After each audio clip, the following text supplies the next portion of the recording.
So, was scrolling on YouTube trying to find a video and come across this one. They ruined Rocket Raccoon. Rocket was the first support, was the first strategist I got to Lord, and I really spent a decent amount of time on. So I'm honestly interested in seeing what Coach Mills has to say. And yeah, so let's just jump right into it.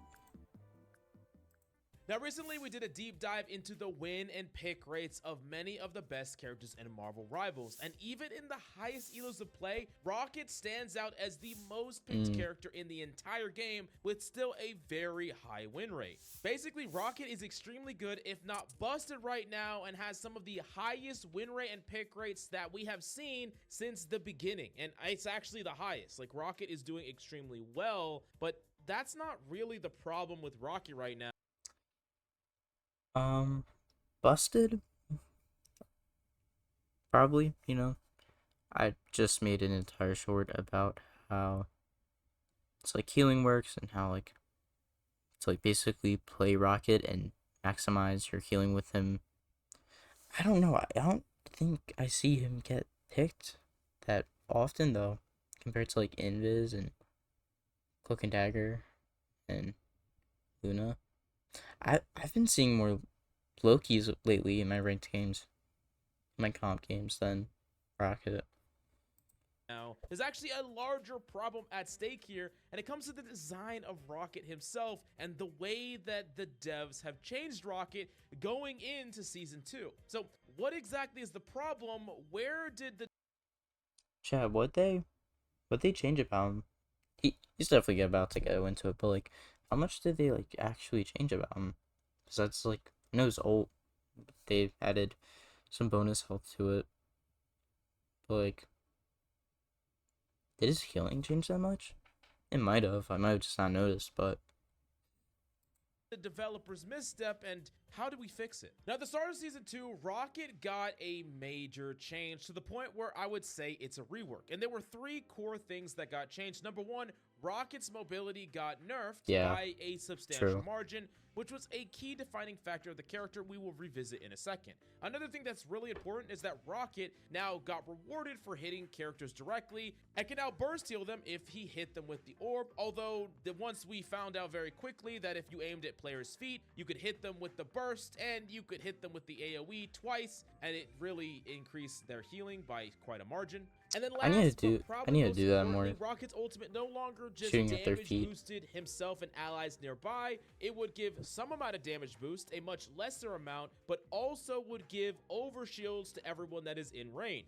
Now, the result of all these changes combined have made Rocket an absolute powerhouse, but many Rocket players across the board are very unsatisfied with the direction of the character, and even though the character is better, players actually preferred the old Rocket to the existing Rocket, which is really crazy. A character that gets more viable is liked less. So what exactly is the reason for this? Well, in my personal opinion, this is a huge design misstep that removes many of the unique characteristics of Rocket and sacrifices his core identity for viability in a way that I do not think was necessary. Now, the first big misstep is the mobility decrease. I think especially Rocket was defined by his mobility throughout the support.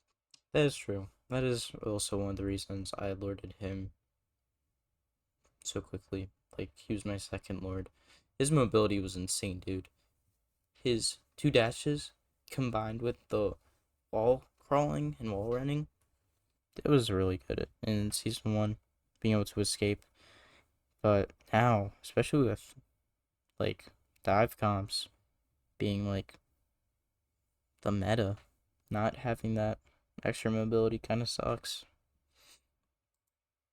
There is just not a lot of Then again, a lot of, like, sure, you can say healers have ways to escape. Cloak and Dagger can go cloak, turn invisible for a few seconds. Invisible Woman can double jump. Loki can go invisible and teleport. Adam, Adam's the movement god, bro. Like, I don't even need to get into what he can do. Luna, I mean, she can run pretty fast after a few seconds. Jeff can swim. Mantis can. I don't know. I mean, I know she can like run fast if she's at full health, right? And then she can stun. Same thing with Luna, I guess. She can stun too. I might be missing a strategist, but mobility. The only character that has crazy mobility really is Jeff. And then to an extent, mm-hmm. Loki has some amount of mobility where he can move around slightly, but Rocket was a character that was really freed by his mobility and his ability to heal while on the go. So Getting true. to fly around and heal, float through the air and heal, and even run across the wall to get away and then go back to healing. But also, you could mix up some interesting playstyles here because Rocket did a surprisingly reasonable amount of damage. Any Rocket player could tell you that they could take out a flyer. That's what I'm saying, dude. Like, dude, the amount of tanks I shredded on Rocket is like insane. They could fight a Moon Knight, and mm-hmm. really the character could play in a very interesting way where you could combine damage dealing with healing. And I think a lot of people were waking up to this identity where you could get a good amount of final blows, add to the overall stat sheet while still not dying and helping your team. While there was a more heal bot playstyle of Rocket, many of the top level Rockets got value by mixing damage and healing and combining it with their mobility to get away with both or a little bit of both. Now in general, I think that getting rid of mobility anywhere is a bad idea, and this goes especially true for the support category. You see, more mobility gives you more options, more decision making, the ability to reposition yourself on the fly, and it means you're less likely to get caught out of position, less likely to die to dive, and overall you feel like you have more agency over your plays and survivability. You can argue that strategist is the most important role. You know, the whole which role is the most important, which role is the hardest, like that's a huge debate. That's a whole different topic. When you think about it, you have basically, as a strategist, a lot of people trying to kill you. You have dives, you have dive tanks, flankers, because like if you die, chances are your team is crumbling down after that. Like your team's coming down too. But yeah, with that being said, you kind of need to be able to escape, and they don't have the best mobility right now, especially Rocket compared to season 1. This is why I was super against the mobility nerf that they gave to Mantis. I feel like that was the exact wrong direction to take a character, because with more mobility, you can take more risks positionally. You can push forward more aggressively. You can react more quickly, which means that you can take more vulnerable positions. And in a character that can combine offensive plays with defensive plays, I think mobility is fantastic. While removing a character's mobility creates a more stagnant playstyle where players are really disincentivized from making proactive plays, more incentivized to just stick in a good position and stay there. So, you know, Mantis becomes a character that instead of wanting to run around and pivot in really aggressively and then react and pivot defensively when threats come, you're more incentivized to just kind of stay in the same area or the same place and not change your playstyle in any meaningful way throughout the fight. And it's very similar to Rocket, where now we're seeing an actual increase in the heal botting playstyle as a more viable playstyle. Yeah, I mean, sure, like, I'm pretty sure that what they did was they decreased the amount of range Rocket stashes have, as well as like making the cooldowns longer. Sure, he still has those 2 dashes and the wall run, but like that was like a huge nerf. I'll be honest, season 1, you know, I could get a decent amount of kills as Rocket while also healing good, but now I find myself sticking way behind my team more, which, as a strategist, you should always be doing. Unless you're, like, a DPS strategist, but, like, it's always good to, like, try staying behind your team, or like, at least, like, very close to them. But, yeah, I just find myself staying in the back, or staying on top of a ledge, where no one can really see me, and just pretty much heal botting, because I find it better than trying to get a few picks as Rocket. Like, it's just generally safer. Obviously, yeah, I'll still like do damage and like still try getting a few kills, like picking off characters, picking off heroes. But yeah, playstyle has definitely changed for a lot of people. With a stronger ultimate and just a higher amount of burst healing, you are not incentivized to ever pivot in aggressively. In fact, you really just don't want to get caught in it at all, so you want to stay near a wall, never Mm-hmm. really go in proactively, and I think it really limits your decision making. So in general, I'm really against nerfing mobility. I think it's a really bad idea, especially in the support role, and I don't like how they done it specifically to a character whose identity was defined by his mobility, and it creates a very stagnant playstyle, and I'm gonna be honest, a boring one. I Mm-hmm. think the new Rocket is much more boring to play, even if he's better. The other thing about this is the damage ultimate decrease. I think that especially the ultimate of Rocket was one of the few unique ultimates in the roster. I know that there was this like a common joke about the amplifier not being anywhere near as good as these defensive ultimates that kept their entire teams alive. You know, people would just survive, people would just pop a defensive ultimate and everyone would live. Well, as time moved on, players slowly but surely figured out that you could actually combine Rocket's ultimate with other offensive ultimates to kill through defensive ults, to outplay them, to make crazy plays. These things have become harder and harder, if not impossible to do, now that the damage amplifying aspect of Rocket's ultimate has been nerfed. Exactly. Like, think about it. Invis creates an area of healing where you basically can't die unless Invis dies, and then the ult goes away. Cloak and Dagger makes an area healing, can't die unless Cloak and Dagger dies, then the ult goes away. Luna, same thing. And Mantis, it's like Adam, he can revive. Jeff, he can swallow everyone in an area. Rocket, he had, if I remember right, an indestructible amplifier that boosted damage. Now, you can break it, and it gives like some bonus health and like doesn't really amplify your damage that much, which sucks. It's just turned into another creates an area that provides healing or bonus health.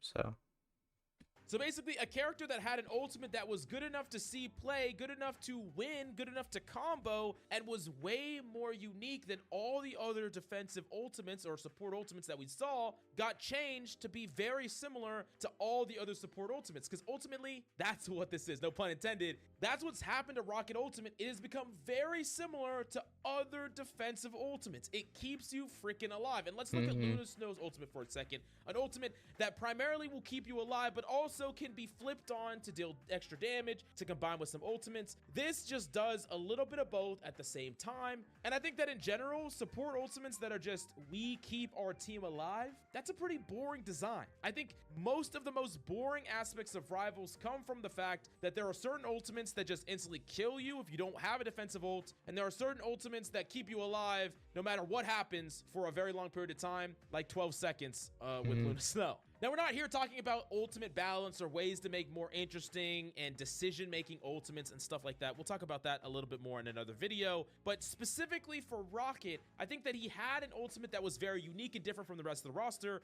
and it was turned into an ultimate that is very similar to a lot of other ultimates in the roster and simultaneously removed what was unique about it. And this is very similar to what they did with his mobility, where they removed what was unique about Rocket, and they removed the interesting playstyle differences that you could incorporate for a very similar, boring, isolated playstyle. And I really pretty don't like the much. direction that we're moving in altogether with the support roster, where a lot of supports are actually not encouraged to be both proactive and reactive, and most of the time, supports just have to position perfectly, position safe, and try to live as much as possible, focus mostly on peeling for each other, without them themselves being able to dynamically position. And there's so many DPS and so many tanks that can position in very crazy places, dynamic places all over the place, but supports can't, except for a very select few of them. And I think Rocket was one of those few that I think they shouldn't have touched, in addition to Mantis. But once again, I don't want to get too off topic. Now, another thing that's interesting is that Rocket actually had a positive win rate. I think that there was a perception about Rocket that was a lot worse than his actuality. You look at his win rate, and really across the board, Rocket won quite a bit. But let's say they didn't think that Rocket was good enough in his current state. What could they Yeah, have the done rocket hit instead was so of bad. decreasing his mobility, ruining his ultimate, or basically homogenizing his ultimate, and changing the character's kit altogether? Well, they could have just doubled down on what made Rocket unique in the first place. And there's several ways to do that. They could have increased his normal damage, which means maybe they just incentivize you to be a bit more proactive with this character. His character did a lot of damage already. I think you could really easily kill flies with this character, but they could increase it even more from close range. They could give Rocket a fair bit of dueling capability. I thought he was already good because of how freaking small he was and hard to hit and surprisingly high damage, but they could increase that even more if they wanted to. They could have also increased the amplifier damage a little bit, making it a little bit easier to kill defensive ultimates in their ult, or they could have, my personal favorite, increased Rocket's movement and made him able to move even more and faster. I think several of these changes, or slight amount of these changes, could have made Rocket fine, but really I think the old version of Rocket was also just perfectly fine in his current state. Based on the win rates and pick rates of the time, he was not a character that needed a mass change in his kit, and I do think that they took a huge step in the wrong direction with a lot of the changes they did here. The one change that I think actually is reasonable is the one where you actually have to fire and hit for burst heal. The problem with this change, though, is in its current state, all you're doing is just spamming once again at people's feet and getting extra benefit in that way. You're not really actually aiming, so you didn't really increase the skill expression of the character. You only increased his power level in a very specific way, and I think that that was a really silly misstep. Now, once again, I want to make this clear. I'm not a game designer. I don't know how to perfectly balance a game, but what I will say is that a lot of these changes to Rocket feel like they come from a place of community perception instead of what actual Rocket players want. I think it's really important to maintain the hero identity, the hero fantasy of characters, while still balancing them around what is broken or not broken within the wider community, not all of a sudden nerfing or buffing or changing an ultimate because players just are frustrated with getting an amplifier instead of a defensive ult. But maybe they balanced it this way for a complete... Bro, these bots always in my chat, bro. Anyway. different reason, but this is what it seems like from the outside looking in. Me personally, I'll always argue in maintaining the character's hero design and vision, keeping that gameplay loop intact, so players that enjoy that loop can continue to enjoy that loop without it being broken or changed. No one wants their favorite hero to become something different altogether. And I'll always encourage design choices that give more agency to players and allow for a more fun experience, while at the same time making sure that they nerf things in ways that don't ruin the hero design as a whole. Once again, if they wanted to nerf Rocket or buff Rocket, there's ways to do it by nerfing his damage or buffing the things that he's good at rather than changing his entire kit. Now, this is just one man's opinion on the Rocket problem in Marvel Rivals, but I really want to pass the question off to you. Do you agree, disagree, or do you think I hit the nail on the head? Let me know in the comments down below. How would you change Rocket? And is there any other characters that you think that I need to talk about on this channel? Let me know in the comments down below. Thank you. I'll see you next time. I mean, I feel like he hit the nail on the coffin on a lot of stuff. He definitely has gotten a bit more boring, a bit less fun. I do miss his movement, dude. I do kind of miss it. But, who knows, maybe in like a season 2.5 patch, not patch, balance update, maybe we'll get something.